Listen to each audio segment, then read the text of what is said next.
And I was a little early there because I'm trash. Hey, you know what, Nick? We're just going to do one more for good measure this week. Ready? Double trash. 3, 2, 1. Oh, man. I just feel I feel so synced right now. I'm saying.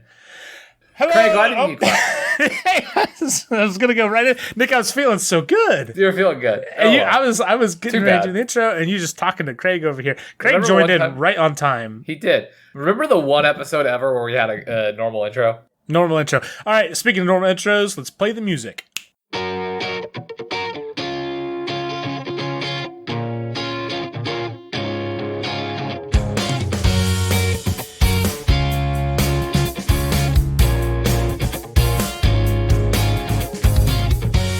Hello and welcome to the year we started a podcast. It's a podcast born phoenix-like from the ashes. Stop typing! Oh, I guess I could just cut it out. No, it's fine. From the ashes of last year's podcast, I am your co-host, Jeff. I literally typed 2 letters. I'm your other co-host, Nick.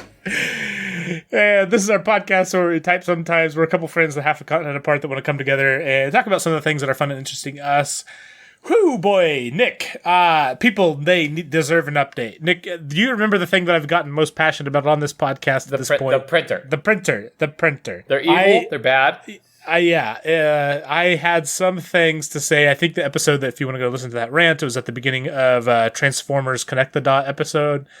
Basically, that made me so upset, or the events leading up to that made me so upset that I bought a way too expensive laser printer, and was very happy about the laser printer. I even said so on this podcast. You cannot justify the cost of the laser printer except through or the lack of headaches. There you go. Headaches lost. And I would like to go ahead and rephrase that sentence in the past tense, because Nick, we lost power a while back. I actually shared it on this podcast. However, I ended up cutting it because it was like a 30-minute long story about how I lost power. I had to siphon gas into a generator to keep my house from flooding. It was an interesting story for like telling a friend, not for a podcast that is normally like 40 to 50 minutes long. So ended up cutting the entire thing, because otherwise it would have been like a 2-hour podcast. Didn't want to do that. But I lost power a while back. Got power back eventually, which was good. Good. Didn't flood the house. It was all good. Hadn't had to print anything in a while. However, recently, hilariously enough, the title of that episode was Transformer Connect the Dots. Well, guess what I wanted to go print off of my printer? Transformer Connect the Dots for my son. And I couldn't print. And I was like, oh, well, maybe the printer never turned back on from the time that we lost power. So I checked to have power. I checked to see if it had said that it was connected to our Wi-Fi. It was connected to our Wi-Fi. According to it, I checked the thing on my router admin thingamajig, and it definitely was not showing up on the HTTP list of clients. And so I'm like, well, maybe it just needs reset. So I reset the printer, and then I reset the router, and then I reset the network settings on the printer. And just imagine just repeating those steps. And like, I'll tell you what, Nick, I dislike this. I tried all the things. I basically just did the same thing over and over again for a half hour, and eventually it just worked the 17th time. So if you ever need to like fix a printer, just don't give up, I guess. Like, just keep resetting the network settings and hitting the button on the WPS thing on your router and telling your printer to connect to it, or any combination of the order of those things. But eventually did print the Transformer Connect the Dots. I love how dumb technology is, because like you're obviously tech literate. It is literally my job. And instead of it being like I had to do something, you just reset it a bunch, and eventually it does the thing. That's so weird. But also, I am very glad that it did the thing. I was like really sad for you. Like, there's no way your freaking expensive ass thing can't be broken, Jeff. I'll be too sad for you, because you're gonna have to go buy another expensive ass one, or go through warranty claims, which is also the worst thing ever. It's like literally, I was probably a half hour away from just declaring that printing was a technology that we tried and is no longer a venture worth pursuing. Like, this week we learned space travel feasible, printers not feasible. Okay, it's just you can't have digital things come out of physical medium. It's apparently just not possible. It's difficult. It's hard. Nope. Okay, so that's my printer update. Good. Nick, I had a lot of fun when we did our quiz thing last episode, and again talking about segments that got partially cut from the podcast.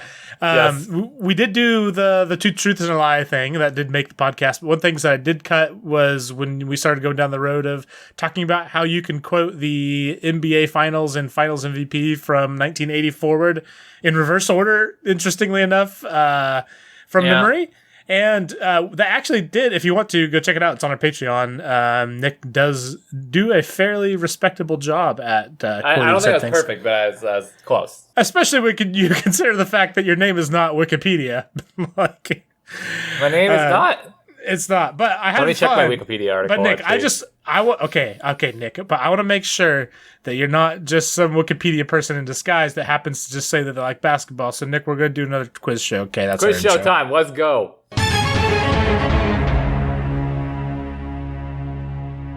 Okay, Nick, we're not going to talk about the details. We're just going to dive into this. I will need you to pick between these 7 categories: general knowledge, dictionary, entertainment, history, food and drink, geography, science and nature. I'm going to say history. Okay, history. It has a very dramatic sound effect that maybe I'll edit in. It's pretty good. Wow. This is interesting, Nick. Which English... By the way, I've done 0% vetting on... Basically, all I did was make sure that this was... I was, expecting this to be something that, would be roughly in my wheelhouse, but I love it. Let's go. No vetting, just random-ass history question. Okay, whatever. You picked history, bud. I did pick history. Go ahead. Okay, for 1,000 points. Which English monarch did Jane Seymour marry in 1536? George. It was George. Well, Nicholas, okay. There are multiple Georges on this multiple choice. Let me read the multiple choice for you. Okay. Wait, so you're going to give me a multiple choice? You're going to ask me who married a monarch from the 50s, and it's multiple choice, and you're not even going to tell me the choices? Jeffrey, no. I start. Okay, first off, Nicholas, it's from the 1500s, not from the 50s. And second off, my brain is dumb. I knew you meant I meant 1500s. My brain doesn't work good. I agree. I just started laughing at the ridiculousness of the question. I definitely will read you the multiple choice options for these. So, A, Henry VIII, B, Edward the Confessor, C, George III, and D, George the Fourth. So you're already thinking that George route. You still thinking that's It's the Confessor does not sound like someone should marry into. I don't trust the Confessor. I'm hoping it's not the Confessor. We're going George III. It's real early on in. It's not George III. Not George III. Keep going. George IV. That's not George IV. All right, but you think it's not Edward, so we're going Henry then, right? That's the next one. Yeah. It's Henry. You're right. Okay. It's not, see, look, easy. At least you knew it wasn't the Confessor. Okay, here we go. Which of the Queen's paternal uncles perished in World War II? This is dumb. This is a bad game. Okay. All right, you know what, Nick? We're bailing on history. We're going back in. Yeah, give me we're trying a different one. I feel like you would do. You would. Okay. Lead me along. I'm here. I'm leading you leading the blind here. General knowledge. I feel like you could maybe do okay on that. Science and nature. How are you with geography? Bad. Me too. This is all bad for me. Give me general knowledge. Shoot me general knowledge. Okay, let's go. It's gonna ask me a car question. I'm gonna be like, I'm not that guy. Damn. Nicholas, you can get this one right. This is probably the easy, literally compared to what we just did. The middle, blindly, this would be confusing maybe, but the middle of the world is made of what? Do you just want to shoot your shot without even hearing the multiple choice here? Well, the middle of the world, Earth, let's say. Oh God, is it? I mean, God, I used to know these layers and crap. Okay, to be fair, I'm not even 100% sure that this is scientifically accurate, but you can guess from the 4 of these. Yeah, so go for it. It is gamma, karma, magma, or dogma.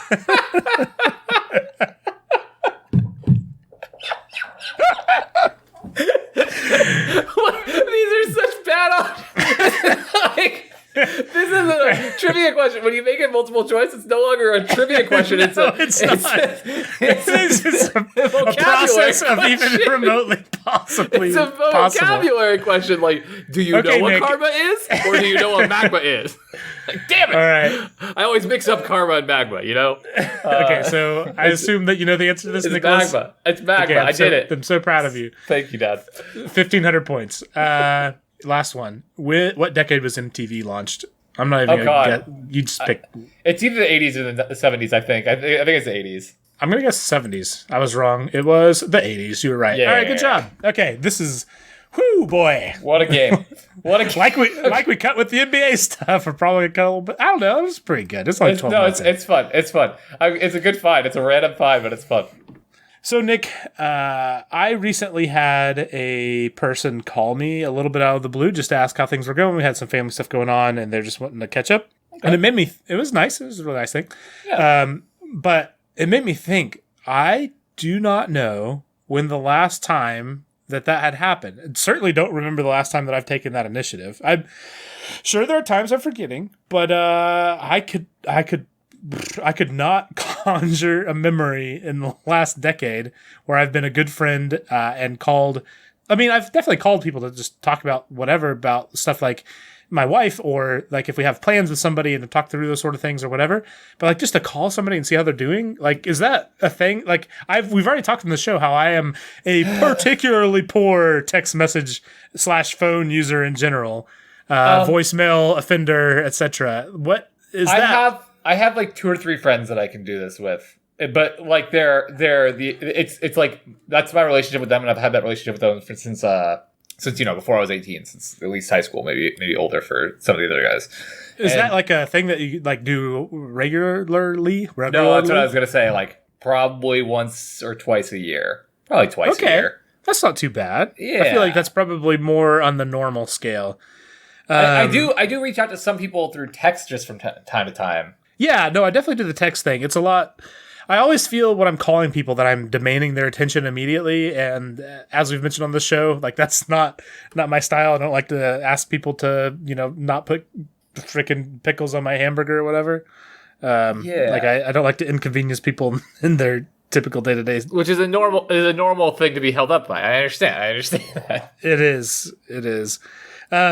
Anyways, when I was thinking about this, I was thinking about the fact that, like, the people that I talk to the most outside of my immediate family, like I probably talk to you the most. I mean, like I said, I don't like call people randomly. Like I definitely talk to people at work more, but like definitely over the phone, like you, or over audio, you are definitely the person I talk to the most out of that group of people. Honestly, potentially even more than any of those people.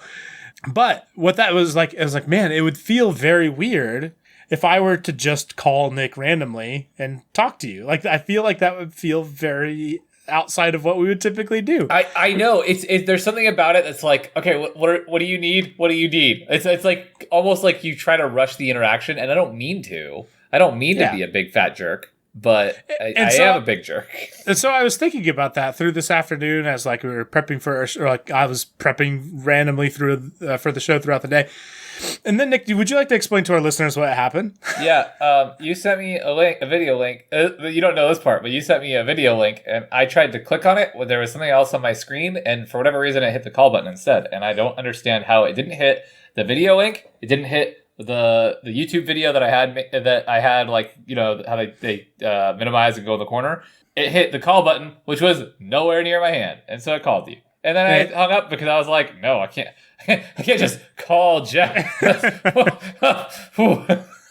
And then, so you called me. And you called me back. And so then I'm like, well, no, hold on. Good. So you called me back. I'm like, oh, wow, that's crazy. I was just thinking about how Nick never calls me, and I never call Nick. Maybe he had something to tell me. He didn't want to just text me. And so I called you back, and you declined my call immediately and then texted me. to explain to me that the whole interaction was in fact a mistake, as expected. Just don't make me so uncomfortable that I have to go on the phone with somebody. Okay, like don't do that to me. That's outside of my comfort zone.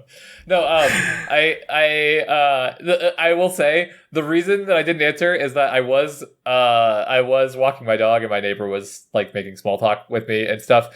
So I could have told my neighbor like, hey, shut up a second. But it would have felt even worse, and I was still a bit awkward. So yeah, although, but I feel like we've once or twice called each other just to like not like really just to talk, but to skip the texting part of the conversation, right? Maybe. I mean, I know like our wives and I, us and our wives. I don't know what the right way to combine two plurals like that is. Yeah, you know, you're the English guy, but no, we've definitely done that like as a group, and we've done that with groups of friends. Yeah, but like I don't know. Have we called each other on the phone? I think just like we were texting once or twice, and like probably once because you know me. And like I think that it was like something wasn't coming through, or you just wanted to like expedite the conversation and like tell me something before we were gonna meet up somewhere or something like that. But that's not again. That's not really the same thing. Like it's when you like I said earlier, like, it's like you definitely call people if you have plans with them. Like when I definitely called you when we were out in California. We're going to meet up and play basketball. Yes, like I definitely did that. But like I just like not to just like you know, hey, you might be hey right. Nick, how's basketball going now or whatever. I know, nothing of the sort there. You're probably right, man. You're probably right. I think we just need to be paid for it now. Like that's the only way we talk about basketball now on the phone is we gotta talk about it for $26 episode or whatever. Pretty good deal. It's a pretty good deal, honestly. Nick, talk to me about your thing this week. Okay, Jeffrey. So last week I had this topic listed as frauds, and the reason for that is that I discovered this by reading a really, really interesting article. So I always feel bad because I feel like a lot of my topics are me just finding an article that I'm interested in and then rehashing that article to you. But I don't care. This one is really good, and I actually know for a fact that this intersects with Jeff in two ways that are absolutely perfect, Jeff. Let's do it. For our listeners at home, your bachelor's was in psychology, right? It was. Yeah. Okay. So I read an article about the psychology of fraud. And the title is The Psychology of Fraud, Why Good People Do Bad Things. And it was about a financial advisor who, in particular, he ran not a financial advisor. Here, I apologize. You'll probably have to cut some of this. I'm sorry. So this is a story of a guy who ran a small mortgage loan company. Okay. His older brother was sent to prison for fraud when he was young, and he saw the way that it wrecked his family, and not his family, but his parents. They were very guilty, or not felt guilty, but they were very distraught over this, right? So he specifically had a frame of reference about how much fraud could hurt people ethically and how it could have negative consequences to the people around him in his life. So Toby opens up a mortgage loan company. And he knows this, so we're hopeful that he is an ethical person. He's well liked and stuff. What's the time frame that this is happening? This is happening in the early 2000s. This is happening in 2003, 2004. I know. I'm getting anxious already. Go ahead. I know. So at some point, he realizes that his company is shockingly in debt, like far more in debt than he realizes. So he goes to apply for a loan and tells the company that he's applying for a loan for that he personally makes $350,000 a year, and he is making nowhere near that, and his business is going under. Good for you, kiddo. Yeah. Congrats. He said, quote, "There wasn't much of a thought process. I felt like at that point that was a small price to pay and almost like a cost of doing business. You know, things are going to happen, and I just needed to do whatever I needed to do to fix that. It wasn't hold on. I need to know this guy's first name again. I just need Toby to know. Groves. His name's Toby Groves. Toby. All right, I know. Toby. Frickin' Perfect. Toby. That'll be easy to remember. Go ahead. Anyways, so the problem with this is that this is not sufficient. To just saying that you have $350,000, you make $350,000 is obviously insufficient. So yeah, Toby. this in order to secure loans to keep his company afloat and to justify those loans, he has to expand this lie further and further. He brings in people that he likes in his company and just asks them, but not pressures them. He tries not to pressure them into helping him, like either forging documents or applying for things on their own as well. And this even has to go outside of his company, where he has to go to ask somebody to create a title for a sale that never happened on a property that does not exist. Okay, multiple other property or other companies. When this article was released, they could not name the exact amount, but essentially, like one of the things they said is creating false loans is not an easy process. You have to manufacture from thin air borrowers and homes and the paperwork to go with them. Toby was the CEO of his company, but this was outside of his skill set. He needed help. People on his staff who knew how loan documents should look and how to fake them. I will say, as a person who knows how a lot of this stuff works, yep, it would be difficult if you didn't know what you're doing, but also could definitely be done. Yeah. So, but the interesting thing with this is not only the people in his own company, because he seemed to have gotten 3 or 4 people from his own company, but also the title companies that he had to have sign off on the fake documents. None of them gave him pushback. See, that part's the hard one. That's the hard one. Can you explain? Like, why would you think? Like, this is what I like. I didn't want to just read the article verbatim because they tell you somewhere as it goes along. But I think it's really interesting. Do you know, like, if just hearing this out loud, do you have any good reason why people would just simply be like, yeah, it's fine. I'll help you commit fraud.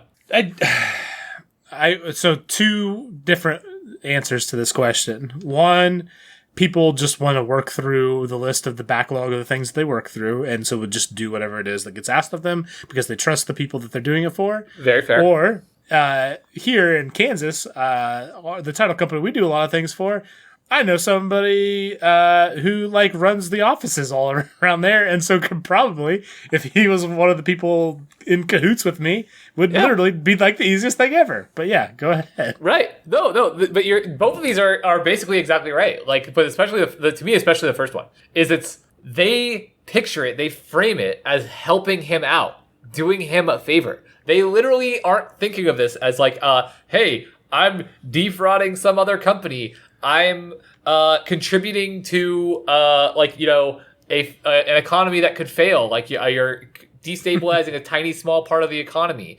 You are literally just trying to help out a guy who asked you for help. He wasn't a jerk about it. He wasn't pressuring. His employees seemed to like him. When push came to shove, this goes on for a while, and Toby eventually gets audited, and the IRS find out some stuff. And when the FBI shows up to ask him about this stuff, he just confesses on the spot. He wasn't trying to hold on to some giant conspiracy.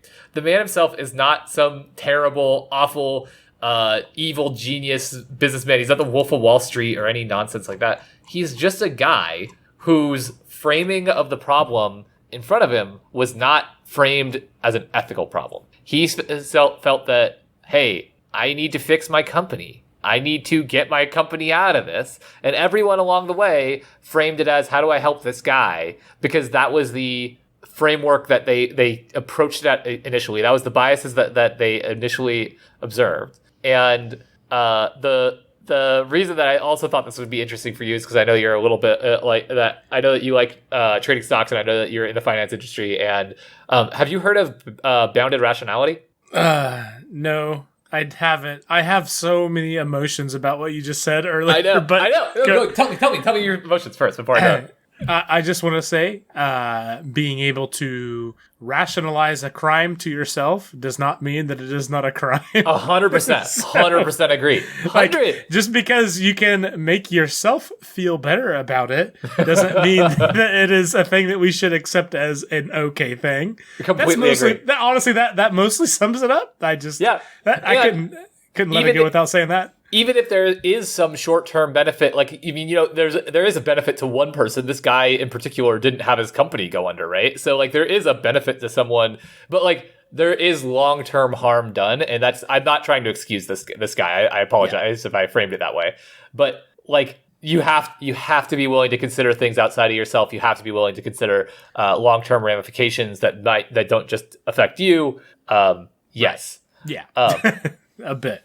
All right, Toby, what's he do? Okay, now? so bounded rationality. Before I go to the second thing, bounded rationality is an economic concept that a lot of our modern economic beliefs stem from the idea that we're rational actors, right? That we're gonna do work to make decisions that are in our own best self interest, right? Mm-hmm. So in the, I believe, 70s, a Nobel Prize winning economist, I think he might actually won it for this concept, so that's probably not like fair to call it that, but regardless, won an award for this concept that he researched called bounded rationality, which is basically that, yeah, there's truth to this. We do want to make decisions in our own best self-interest, but there are bounds to this. I can only price shop so much. I can only go check how many places have the thing that I need, yes. So much. I can only know so much. I can only have the framework to know so much. It's great to say I want to worry about my own best self-interest, but I don't always know my own best self-interest. Shoot, I don't even know what makes me happy all the time, and so that's bounded rationality. The fact that our rationale for our decisions is bounded by the millions of biases and constraints that litter our silly little psyches and our silly little lizard brains that we put so much trust in. And bounded ethicality is a concept that was built or a psychology term that or concept that was developed, but that was developed recently, much more recently, by a group of PhDs and researchers at NYU. And bounded ethicality basically applies this exact same framework, that exact same concept to ethics. Basically saying that the way that we ethically consider things, or rather to step back a little bit, we all want to be ethical people. Even people who you might think of as not bad people or like selfish or whatever, they usually are trying to act and live their lives under some ethical pretenses and some ethical system and beliefs that they have. It's just that living those truths is harder than it's not as simple as just like, I am in debt. How shall I fix this? But how shall I do so ethically? Allow me to consider all of the qualms with any action I might take. We have a bunch of things that are affecting our ability to be ethical, and these things can be like, they can range from simply like everybody knows about conflict of interest. But conflict of interest, even people who are very ethical, and even people at the highest levels of our society, like in this original research, they found that conflict of interest even spread self-admittedly to people that were former or current Supreme Court justices and like state Supreme Court justices. Like, it is incredibly difficult for people to separate themselves entirely from the biases and the things that are the conflicts of interest that they have.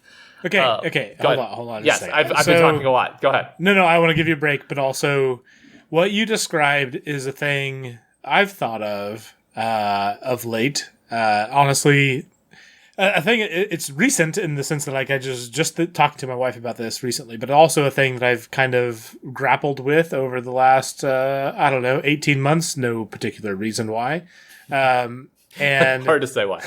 What I've struggled with, and again, I've mentioned in this podcast, like I love people and I try to see the best in people, and there are, we don't talk about controversial things in this podcast as much as possible. So, I'm going to walk up to the precipice. I'm not going to lean over and look down too far. But I do think that a lot of the things that people disagree on are things that are through a lens that is just a different lens that people live their lives. And I think that it is very much a thing that people are informed, like that lens is informed by lots of things that we think we have control of, but especially nowadays with social media and other things that are much smarter than our dumb human brains are. Mm-hmm. Like it is a thing where I try to give a little bit of grace that they are in their minds doing a thing that is informed from their perspective. I very much often disagree with that perspective, potentially, but it's not that I try to withhold the disagreeing with their perspective. Like, I want to separate disagreeing with the perspective from disliking them as a person, if that makes sense. Like, I don't want those things to be intertwined so strongly as they naturally are. Yeah, I agree. And I think it's really hard because, this last year and a half has really heightened how important those disagreements kind of feel, right? Like, I don't feel like the everyday consequences, or not even consequences, but the everyday realities of those disagreements were that present before. People who had differing ideas about politics or, whatever a year or 2 years ago, maybe it just didn't come up or matter that much. You could just like kind of shrug it off and whatever. And now it's kind of in your face, and the world as the realities of the pandemic have kind of made it more present, right? And to be probably too close to the precipice myself there, but but I agree with you. I think that we have to understand that the reason we all feel this way is not because, some guy that you disagree with strongly hates you and is a mean person who is bad and doesn't like people or whatever. That's not somebody who there's not people who sit around, at least not many people, I think, who sit around thinking like, how do I stick it to those guys that I don't like? So much as it is, they are framed, to me, they're framing the questions and the decisions that they make and the beliefs they hold in a different way. Yeah. Sorry, random detour. No, you're good. It's really interesting, and I think that the other thing is that like this has broad applications. There's a lot of applications to this, and it's also a very well studied psychological phenomenon or effect, right? So the original model of bounded ethicality challenged the notion that people can be fully ethical all the time, and instead said that we are all prone to ethical failure. And that these ethical failures are the outcomes of systematic and ordinary psychological processes that are neither rare nor unpredictable. So some of the examples that so there's a secondary that I told you before we started that I wish I could take a whole course on this instead of just doing some research first. But if for our listeners, I apologize if I've been a little scatterbrained. The reason is there is so much cool stuff in here, but I want to like try to narrow it down and be focused. And I feel like I'm a little everywhere. But more importantly, so this study that we're talking about is going out to try to prove that is the case. Yeah. Okay. Correct. And there is now a secondary study building on this by I believe it's by different authors. Instead of what was their exact, let me use their term. We focus less on what bounded ethicality explains and more on how to explain bounded ethicality, which is to say, how did we get there, and why do those biases and effects on our ethical decision making happen? And less just what it is, right? Like less what does it happen? But they give a bunch of examples of ways that it can that are a bunch of examples of topics related to ethics and boundedness, and it's wildly interesting because we probably all know that these are available. Like, for example, one of the examples is bounded ethical awareness, which refers to the tendency to overlook the unethical behaviors of others when it develops gradually over time rather than abruptly at once. Helpful in understanding our moral judgment of others, but does not relate to one's own ethical decision making directly. And I have 100% experienced this. When you normalize a bad behavior that someone else is engaging in, as it escalates, it is very, very easy to continue normalizing it. And not even just that, like, if it escalates, but any small steps in unethical behavior or in just negative behavior, I guess. I mean, ethical and or unethical and negative are usually the same thing. But they're very, very easy to justify without, trying to make this whatever. I've had bosses who were just outright awful to all of us. And I look around and I'm like, this is crazy, right? And then new hires come in and think like, man, Brian's a real dick, huh? Excuse my language. But I'm like, yeah, but that's just Brian. And then I'm like, what am I talking about? That's terrible. That's a terrible attitude to have. So you might get to this, but like, why is this not talked about more? Because like, I obviously understand that this is like a psychological or sociological concept, but like also probably nothing more fitting to adapting to the world of opinions on the internet than this. Like I've been like slightly, no offense to you, Nick, I've been slightly Googling this as you've talked about it. Like I did not learn about this when I was doing school 10, 12 years ago. And seems like an important thing in our world to understand a bit. I agree. I will tell you that I don't have a good answer for why it's not talked about more.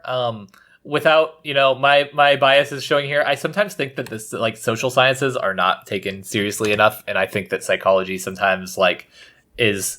So I as I understand it, the way that they frame this is very much through like a sociological lens, like that. Okay. Not all of it, but some of it being like, hey, I mean, like, of course your background is gonna affect how you view this and your upbringing and all this stuff, like, which to me is a distinctly obvious thing. As somebody who grew up in a pretty secular household, like my ethical framework for things would never come into would never have a religious question to it at all, whereas my wife, who is religious and was raised very religiously, would sometimes think about things in ways like and say like, oh, it's just not something that's kosher or whatever for me. And she's not Jewish, just saying kosher. Yeah, but like same thing. Like a lot of my upbringing, 100% like frames my ethical perspective, like 100%.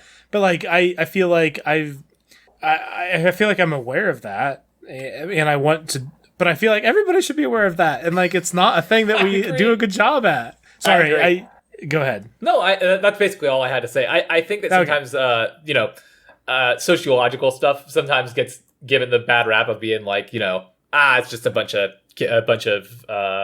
academics. You know what I mean? Like, I don't know if that makes sense, but it sometimes feels like sociology and its studies are kind of dismissed in my mind, and that's what I find that stuff really interesting. And the other thing that I'd say is that this kind of thought is I think it's challenging for people, not because like the concept is challenging, but because genuinely trying to challenge yourself on like, why do I have the biases that I have is really hard. But I do find that doing so is really it allows you to more purposefully narrow in on what's important to you. Like, okay, so what should be the framework that I care about? And if ethics is what I care about, then like making sure that I re-examine myself and don't just make a decision out of my financial gains, because it's very easy when I walk into a financial decision to frame it in a financial way, is allowing me to not have to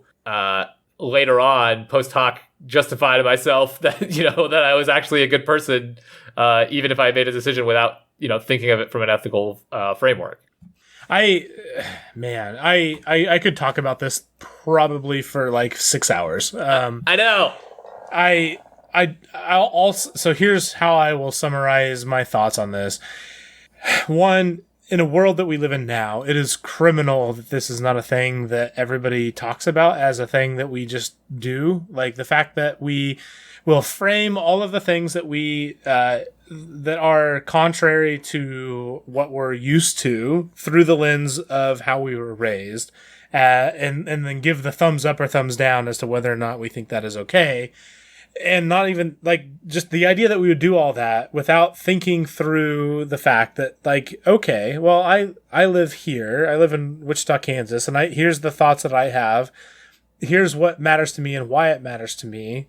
And here's this person and their context and what matters to them and their thoughts and beliefs. And what does it mean for me to believe the things that I believe? What does that impact on their lives? And I just, the whole thing is, if we don't think about those things, if we don't acknowledge that that's the case, if we don't think about that, we will unintentionally act extremely selfishly toward our own biases. And absolutely, it's okay to have biases. There are certain things that like I objectively think are good. Like I think that like, I think we're currently, I'm sorry, I didn't want to talk over you, but I want to like to build on your thing here. I think that we often right now are told to, like stop thinking of things just from your own perspective. And that, there's absolute truth to that. And I'm saying that as the person trying to tell everyone to say that right now. But dude, your perspective as somebody who grew up in Wichita is a good thing. Like, it is a good thing that you know the perspective of a small town that is next to a big city that is in Kansas, because we need to know all of these perspectives. Is it a good thing that you have that perspective? But it's also a limited thing. All of us have limited experiences. All of us are imperfect. And I think it is both I think it's a genuinely like liberating, liberating is probably too strong of a word, like very like, pat yourself on the back thing. But like, I think that is a very, very good thing to both have those experiences and also be willing to question them, because then you can take the important and worthwhile lessons from them and also learn more if you feel like, hey, there was limitations in that. Like it's a good thing, in my opinion. No, I think it's a fantastic thing. Honestly, man, we're going to get way... This is like the... Nick and Jeff talk about their philosophy on this podcast. We're trying to do it while not being like overly personal or overly controversial. Yeah, that's okay. I don't think we have been controversial. I think this is honestly, and you know what? If you disagree with me, you could go listen to a different podcast. But no, this is not controversial as you could possibly be about this. This is yeah, exactly. I enjoy listening to podcasts for this exact reason. It is oftentimes a very safe place for lots of people to get together and have a common point of interest, and I think that is a really nice thing. It's one of the reasons why I love doing this podcast with you. It's because we have very different upbringings. Like, we live on completely different... I mean, and like, you've moved different places, but currently, like, we live on completely different... I don't know what the right word is to say. If you were to divide a map up by opinion, we live in completely different opinions of our current continent. And I really, really enjoy being able to just have genuine conversation without it being super dramatic and just hearing thoughts. Because I do feel like that's super valuable, and I feel so much better doing that sort of thing than having the closed perspective that is just, the people in my small town around which, like, I don't get me wrong, I love my small town around Wichita. Like, I love all the things, like, I love very, very many things about that, and our Kansas culture and the good old Southern hospitality, and like, I could go on and on about all the different cool stories about people being super nice. Living in big cities or living in the burbs or whatever is not all sunshine. You know what I mean? It's not all perfect by any means. And to a different point, dude, you said about how the fact that I've lived in a bunch of different places. Very true. And it has given me some exposure to things that I wouldn't have been exposed to otherwise. But also, in some ways, I played tourist at some of these places. There's places that I lived for like a year and a half. I mean, like, I get like a brief insight into somebody's life in a year, or like, the lifestyle of a place in a year and a half. I've lived here where I'm at now for a year and a half, and I still don't know my way around town half the time. You know what I mean? Like, so there's a lot of times that I think some of my perspectives are, broader than the average person. And there's some ways that, like, I, probably have a very limited understanding of those things that I get to dip my toes into, or those cultures that, or small ecosystems or whatever, subcultures that I get to dip my toes into. I feel so preachy about this, Nick, but like, I really do genuinely believe it. Like, if you non-judgmentally go into conversations with people, that is the way that you can actually learn, and like, you can influence people like that. I don't know. It's a much better way than what Facebook wants to tell you how to do it. It's not popular. It doesn't get the clicks, but I think it is what gets the actual change to happen. If I can build on that a little bit, and I agree with you, that is how you affect change. That is how you create change. But if I can build on that a little bit, so the one of the women who is the one of the researchers on this, the original paper, teaches leadership courses to MBA students. And so a lot of this stuff when I was looking it up is framed around the business applications and, like, making ethical business decisions. And one of the things that basically every article, and when she spoke in one of the videos that I saw of her, said was, it's a reminder of humility, to have humility, that you are not this perfectly ethical person. You are not the perfect person who can dismiss all your biases and doesn't come into a thing with any bias and can just make a rational, quick decision on the pros and cons of good and bad. And I think there's a lot of value to that too, of just like, we should all be a little bit more humble about our experiences and our perspectives. Okay, this is my last Do it. thing. I Take promise. it. Take it. all it takes is being wrong a handful of times to realize, man, you know what? I don't need to treat everything that I think is being super right all the time. Like I've been wrong. I've burned myself a few times. Maybe I just listen sometimes, and it's probably a better way to go about it than explaining why I'm right. Because turns out, if you're wrong and you've spent the last 8 months talking about how right you are, probably not the best look. So just maybe hedge your bets a little bit there and be a little open to accepting the fact that you might be wrong about a thing you think. It's okay. I think that's very okay, but also it's not the best look is exactly right. Not the best look. Oh, goodness. Okay, well, this devolved into Jeff just talking to Nick pretty quickly, I'd say about 20 minutes ago. Yeah, I do that. We do that. Good job, us. No, it's okay. This is good. Anyways, Nick, we should probably wrap it up. Here we go. So we need to talk about some stuff about the NBA because the NBA Finals just wrapped up. So we're going to do that on our Patreon-only podcast, and we started another podcast. If you want to check that out, you can do so at patreon.com/TaiWasApp. Yep. And you can also follow us at TaiWasApp on Twitter, Facebook, Instagram, TikTok, or YouTube. You can find all of that at TaiWasApp.com. You sure can. Nicholas, hot takes on life in general aside, I really appreciate it. I don't know if there are hot takes. Not aside. Not hot takes. Just thoughts on life in general aside. Not aside. Included.